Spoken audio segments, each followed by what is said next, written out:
ചില സ്ത്രീകളിൽ ആർത്തവം അല്ലെങ്കിൽ മെൻസ്ട്രുവേഷൻ എല്ലാ മാസവും കൃത്യമായി തന്നെ വരാറുണ്ട്. പക്ഷെ ഒന്നോ രണ്ടോ ദിവസം മാത്രമായിരിക്കും ബ്ലീഡിങ് നീണ്ടു നിൽക്കുക. ഇതൊരു നോർമൽ അവസ്ഥയാണോ എന്നുള്ളത് പലർക്കും ഒരു സംശയമാണ്.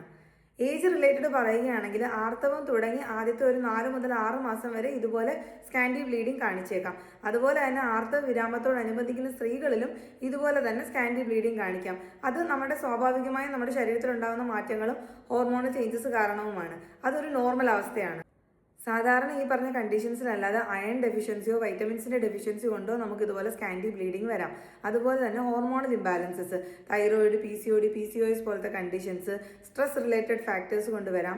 അതുപോലെ നമുക്ക് അമിതമായ വ്യായാമം ചെയ്യുക അല്ലെങ്കിൽ തീരെ വ്യായാമം ഇല്ലാത്തൊരവസ്ഥ, ഈ രണ്ട് കണ്ടീഷൻസിലും നമുക്ക് ഇതുപോലെ സ്കാൻഡി ബ്ലീഡിങ് കാണാറുണ്ട്. 2-3 മാസത്തിൽ കൂടുതലായിട്ട് നിങ്ങൾക്ക് ഇതുപോലെ സ്കാൻഡി ബ്ലീഡിങ് കാണുകയാണെങ്കിൽ ഉടനെ തന്നെ ഒരു ഡോക്ടറെ കണ്ട് വേണ്ട നിർദ്ദേശം തേടി ചികിത്സ സ്വീകരിക്കേണ്ടതാണ്. ഇങ്ങനെയുള്ള വ്യക്തികൾ അയൺ ആൻഡ് വൈറ്റമിൻ റിച്ച് ആയിട്ടുള്ള ഫുഡ് ഡയറ്റിൽ ഉൾപ്പെടുത്താൻ വേണ്ടിയിട്ട് ശ്രദ്ധിക്കുക. ചീര, beetroot, sunflower seed, raisins, dates എന്നിവ ഉൾപ്പെടുത്തുക. ഒമേഗ 3 ഫാറ്റി ആസിഡ് റിച്ച് ആയിട്ടുള്ള flax seed, chia seed, walnut പോലത്തെ ഭക്ഷണങ്ങൾ നമ്മൾ ഡയറ്റിൽ ഉൾപ്പെടുത്തുക.